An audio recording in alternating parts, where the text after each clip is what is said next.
Gujarat housing બોર્ડમાં છેલ્લા 10 વર્ષથી ગરબાનું આયોજન કરવામાં આવે છે, જે પરંપરા અને આધુનિકતાનું અનોખું મિલન દર્શાવે છે, જેને રહેવાસીઓમાં ઉત્સાહ અને ખુશીની લહેર પ્રસરાવી છે.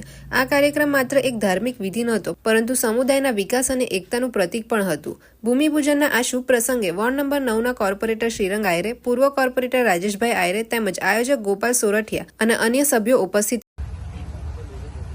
એમ સૂર્યાય નમો નમઃ ભૂદેવ દેવતાભ્યામ નમો નમઃ પ્રાર્થનાપૂર્વક નમસ્કારમ સમર્પયામિ. ફરીથી હાથમાં કોઈ પકડી રાખવાના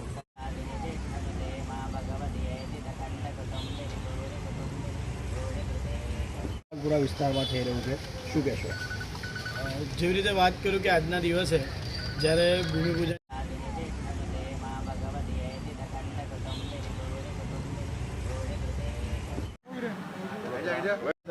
જય ગણેશ સાથે સાથે હવે જય અંબે. સમગ્ર વડોદરા શહેરની સાથે તમે જુઓ કે આજે 5મો દિવસ ગણેશ ચતુર્થીનો, અને જ્યારે પછી 16 શ્રાદ્ધ આવે અને પછી પાછી નવરાત્રિ શરૂ થાય, ત્યારે સમસ્ત ગુજરાત હાઉસિંગ બોર્ડના તમામ અમારા યુવાનોને આજના દિવસે જ નવરાત્રિના ભૂમિપૂજન વખતે બધા જ લોકોને ખૂબ ખૂબ હું શુભેચ્છા પાઠવું છું. ગણપતિનો જે ઉત્સવ રંગે ચંગે પશ્ચિમ વિસ્તારમાં ઉજવાય છે, અને એમાં પણ અમારા જ્યારે વોર્ડ નંબર 9ના વિસ્તારની અંદર તમે જુઓ તો મને લાગે સૌથી વધારે 300 મંડળો પાર્ટિસિપેટ થાય છે, એકબીજાની સાથે રહે છે. આજે તમે જોઈ રહ્યા છો કે આજે ભૂમિપૂજન સાથે ધ્વજારોહણ અમારા ગુજરાત હાઉસિંગ બોર્ડના જે અમારા ગોપાલભાઈ સોરઠિયા છે, નિલેશભાઈ છે, સાથે સાથે તમે બિટ્ટુભાઈ છે, મનોજભાઈ નેપાળી છે, શેખાવતભાઈ છે, સંજયભાઈ છે, અમારા સુનિલભાઈ છે, શિવાભાઈ છે, અલગ દરેક છોકરાઓ અમારા વિરેનભાઈ છે. તો છોકરાઓની મહેનત અને સાથે સાથે વડીલોના આશીર્વાદ અને આજુબાજુ સોસાયટીના તમામ લોકોનો ખૂબ સાથ સહકારના લીધે આ છોકરા ઘર પાસે ઘરની છોકરી આ સુરક્ષિત રીતે રમે અને નિઃશુલ્ક રમે.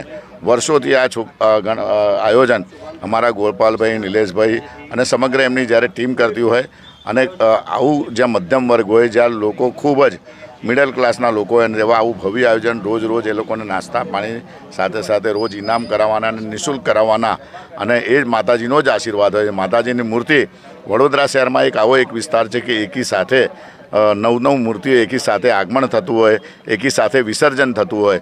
આ સંગઠન સાથે સાથે સાંસ્કૃતિક સાથે સંસ્કારોની ભાવના સાથે આજે વડોદરા શહેર સંસ્કારી છે એનું ઉત્તમ બિરુદ હોય તો વોર્ડ નંબર 9ના તમામ અમારા યુવાનો છે.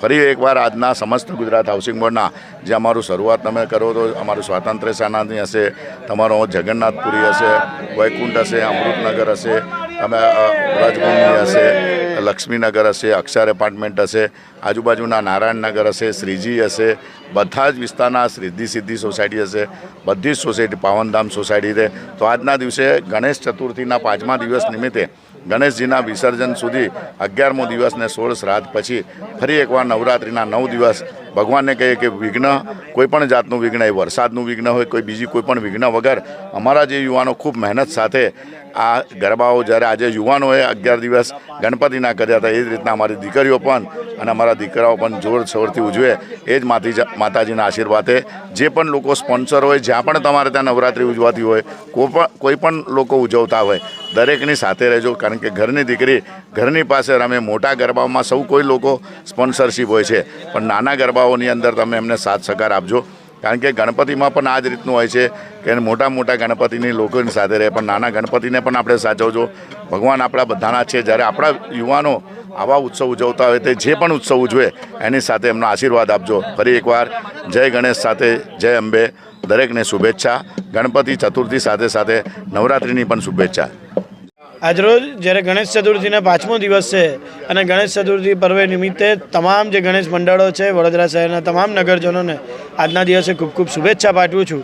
સાથે આજના દિવસે અમારા વિસ્તારની અંદર આવેલું સમસ્ત ગુજરાત હાઉસિંગ બોર્ડ જે ગરબા મહોત્સવ દર વખતે અમે આયોજન કરીએ છીએ, એવી જ રીતે આ વખતે પણ તેનું ભવ્ય આયોજન કરવા જઈ રહ્યા છે. એનું આજના દિવસે ધ્વજારોપણનો કાર્યક્રમ કરવામાં આવ્યો હતો. અમારી સાથે અમારા જે ધ્વજારોપણની સાથે અમારા વિસ્તારના તમામ જે યુવાનો છે, ગોપાલભાઈ છે, સાથે નિલેશભાઈ છે, રામસિંહભાઈ છે, એવી જ રીતે મનોજભાઈ છે, બિટ્ટુભાઈ છે, તમામ લોકો આજના દિવસે અહીંયા ઉપસ્થિત રહ્યા હતા અને સાથે અમારા કૌશિકભાઈ છે. એવી રીતે તમામ જે છે એટલે કે વાત કરું કે સ્વાતંત્ર્ય સેનાની નગર, વ્રજભૂમિ, વૈકુંઠ, અમૃતનગર, જગન્નાથ, એવી રીતે અક્ષર એપાર્ટમેન્ટ સાથે લક્ષ્મીનગર, આ તમામ લોકો એકત્ર થઈને જે એક જગ્યાએ ગરબા કરે એટલે કે સમસ્ત ગુજરાત હાઉસિંગ બોર્ડ ને આ ગરબાનું આયોજન આ વખતે કરવામાં આવી રહ્યું છે. દર વખતની જેમ ગરબાની અંદર રમઝટ બોલાવવાના છે એવી રીતે આ વખતે પણ એ જ દરરોજના દરરોજ ઇનામો પણ આપવામાં આવશે. એવી જ રીતે આ ગરબાને નિઃશુલ્ક રીતે અમે ગરબાનું આયોજન કર્યું છે. એટલે તમામ લોકોને આ વખતના આ જે ગરબા છે એટલે કે સમસ્ત ગુજરાત હાઉસિંગ બોર્ડ ગરબા મહોત્સવ 2025ની અંદર આજના દિવસે ધ્વજારોપણ કરી છે. ટૂંક જ સમયમાં ગરબાનું જે ગરબા ગ્રાઉન્ડનું કામ છે તે પણ શરૂ કરી દેવામાં આવશે. એટલે તમામ લોકોને આજના દિવસે ફરીથી એક વખત જ્યારે નવરાત્રિનો પર્વ આવી રહ્યો છે તો તમામ લોકોને ખૂબ ખૂબ શુભેચ્છા પાઠવીએ છીએ. અને આવો આપણે સૌ પોતાની દીકરી પોતાના ઘર આંગણે ગરબા રમે તેવું અમે આયોજન કર્યું છે. તો આપ બી આયોજનની અંદર પોતાના પરિવાર સાથે જોડાઓ તેવી જ મા અંબેને ચરણમાં પ્રાર્થના કરું છું. જય મા અંબે. સમગ્ર હાઉસિંગ બોર્ડ સમતા દ્વારા આયોજિત તેમજ રાજેશભાઈ આહિરો દ્વારા આયોજિત તેમજ અમારું ઓમ સાઈ યુવક મંડળ વ્રજભૂમિ યંગસ્ટર ગ્રુપ દ્વારા આયોજિત આજે આ ગરબાનું અમે ભૂમિપૂજન કરેલ છે. 9 વર્ષ પૂર્ણ થઈ ગયા આ ગરબાને. આજે 10મું વર્ષ ચાલુ થશે. બધા ઘરની દીકરી ઘણ આગળ રમે એ રીતે અને સરસ મજાનું સમગ્ર નાગરિકોને આજુબાજુમાં ઘણી બધી સોસાયટીઓ છે, નગરો છે, એ બધાને લાભ મળે. નાની દીકરીઓ મા બાપ સામે રમે અને સરસ મજાનું ઘરે જાય ત્યારે એક ગિફ્ટ લઈને જાય અને નાસ્તો અને વ્યવસ્થા સરસ મજાની કરેલ છે. એ પ્રમાણનું આયોજન છે. એમાં અમારા વિસ્તારના નાગરિકો જે છે, નિલેશભાઈ પટેલ છે, સંજયભાઈ છે, મનોજભાઈ નેપાળી છે, નેહલભાઈ સોની છે, ભોલાભાઈ અગ્રવાલ છે, સોનીભાઈ છે, સંજુ છે, રામસિંહભાઈ છે, બીજા પણ ઘણા બધા યુવાનો છે, ભૈલું છે, એ બધા દ્વારા આયોજિત આ આખી ટીમ દ્વારા આયોજિત છે. આ ગરબાનું આયોજન કરીએ છીએ.